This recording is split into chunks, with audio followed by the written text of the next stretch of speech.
we did our project on His Holiness the Dalai Lama, we'll start our presentation with a brief background and history of important events that have happened to him, as well as how he's come to have the power and authority that he's had in the Buddhist community. And then we'll follow it by his view and perspectives on peace. We'll follow that with animals. And then we're going to end with talking his views on happiness, friendship, and amazing. Traditionally, he's been both a spiritual and political leader of Tibetan Buddhists, sort of a cross between a pope and a president. A popesident, if you will. But you shouldn't, so please don't. His Holiness, the 14th Dalai Lama, was born on July 6, 1935. His name when born was Lama Dondo. According to reports, he was born to a farming family in Taxer. After the 13th Dalai Lama passed, his face mysteriously turned northeast.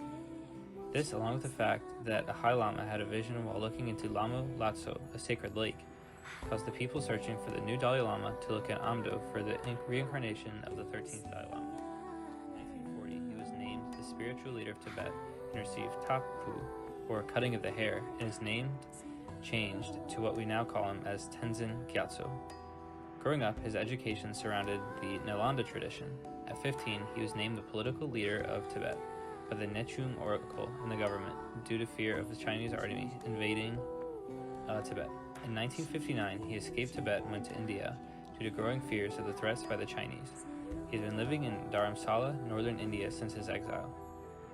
He was the original head of the Central Tibetan Administration, which is the administration of Tibetans living in exile. In 2011, he stated that he was retiring from political affairs in Tibet and would now only have spiritual authority.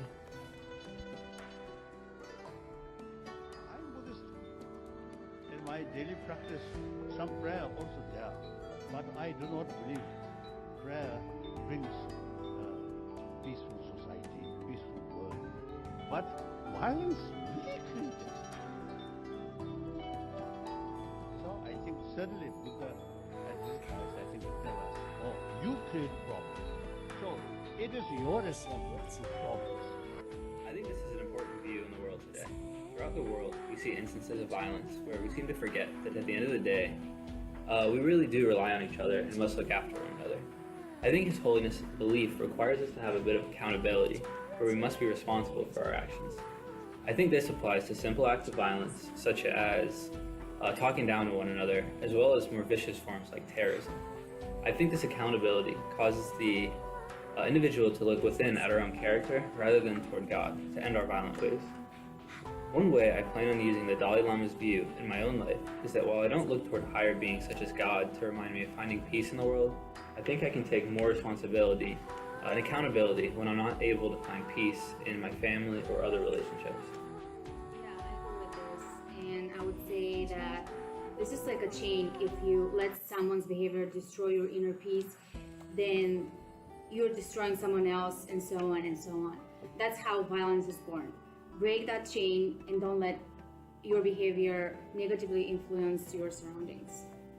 Yeah, I agree with that. I just feel like as a society as a whole, we usually try to look for outside reasons for why something didn't go the way we wanted to. Like for work this morning, I was running a little late and I was just trying to blame the fact that the Keurig wasn't already turned on, when in reality I should have just left a couple of minutes earlier. We just need to be more accountable for ourselves rather than finding these scapegoats. I agree. What Dalai Lama thinks about the animals is amazing. He says that animals can also have feelings, which gives them an equal chance to have a peaceful and happy life as humans do. Dalai Lama says, life is as dear to a mute creature as it is to a man. Just as one wants happiness and fears pain, just as one wants to live and not die, so do other creatures. Having no voice is a struggle for those living beings. Being aware that they cannot speak is a powerful tool that we can use to change many lives ahead. Dalai Lama also says, our prime purpose in this life is to help others. And if you can't help them, at least don't hurt them. To be honest, I love animals more than I love humans. They're beautiful, sweet, lovable, and real. I love my baby kitty and I treat him equally if he was a human being. He gives me more than I can ever give him. The reason why I have such a strong relationship with Buddhism is because they protect, love, and fight for animals' rights. I adore His Holiness' actions and feelings towards the animals, and I feel that my purpose in this life is exactly that or similar to his, to love animals and to do whatever I can to save them and protect them and do it and try to do it to protect as many as possible. And I promise that I'll do it and I will make a change. Yeah, I think it's really interesting how he does say that, and especially around the muteness of animal, especially as it relates to the man, because I think the biggest difference between the animal and the man is that the man, we have a voice that we can express, but animals can't do that. So animals can't really stand up for themselves. So I think it's really important that us as the man, the human with the voice, is able to stand up for these animals and give them a voice and try to end like slaughtering and mistreatment of animals. But I will say that it's kind of hypocritical for His Holiness to say this, because of the way that Buddhism views animals on a lower realm than humans. So I think in order to make his actions and his words turn into actions, they need to start looking at humans and animals in the same realm. Yeah, I agree with that. I'm just thinking, when I go back home, I can see that my dog is either happy or he's sad or he's tired, but in reality, I don't really know what he's thinking. All I can see is he's barking, he's jumping up and down, his tail's wagging a lot. He probably just wants me to give him food, but you're just not able to tell what these animals are thinking, so we just need to be able to figure out a way where we can treat them with respect while still respecting ourselves. Yeah. According to the Dalai Lama, the purpose of one's life is to be happy, and this happiness comes from love and compassion, as well as healthy physical well-being. The absence of these necessities leads one to live a life of sadness. The greatest contributor to love and compassion is from true friends, not those who love you for your material objects, but those who love you for who you really are. His view on enemies is not that they harm oneself, but rather that they are teachers. An enemy teaches one how to deal with life's struggles and continue to live happily. The Dalai Lama believes that through happiness, we can make this world a better place.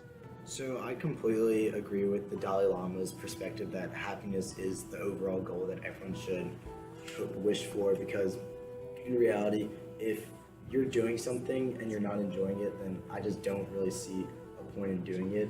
But the one aspect I do disagree with is that he's about the physical being of happiness, because personally, I feel like if I wake up in the morning from either a good night's sleep or I just had a good workout, I do notice that, and that makes me feel better about myself. Then with kind of his respect to, or his views on friendship and enemies, I completely agree. Friends aren't the people that you just hang around with. They're the people that are gonna have your back even when you lose everything. And then with enemies, I realized that enemies kind of teach you just how to deal with these kind of struggles. So if they're being bothersome to you, I adjust myself and kind of look at it from their eyes, and I change who I am as a person because of that. I definitely agree with his and your view on enemies. With enemies, you're going to find people that you're not always going to get along with in every setting. So I think we need to be able to look at these people and take a look at ourselves and figure out what's going on in this relationship, why are they my enemy? Why are things not going well? Is there a quality about me that I could change? I think we can take realizing this and then apply that to future relationships and really try to learn from it and let these people be teachers to us and really have them teach us about what we really don't agree with.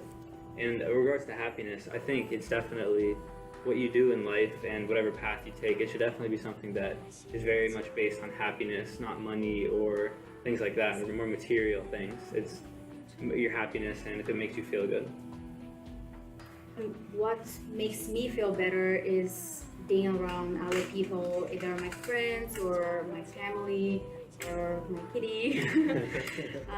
We, the people, are created to be surrounded by other people who make us feel comfortable and happy around. And we need that warmth to survive. Hate doesn't have any place in our hearts because hate is like a poison. So then we need to love our friends as well as our enemies to have our peace and inside, and to be happy with our lives and rest of our lives. Now that you know the Dalai Lama's and our view on peace, animal treatment, and the importance of friends and enemies, reflect on how you view the need for accountability in terms of finding peace among one another. Is there a benefit of looking toward a higher being for peace, such as a god or Buddha? Furthermore, what ways can we ensure that animals are being treated with dignity, and is there anything you can do to give them a voice that they don't have?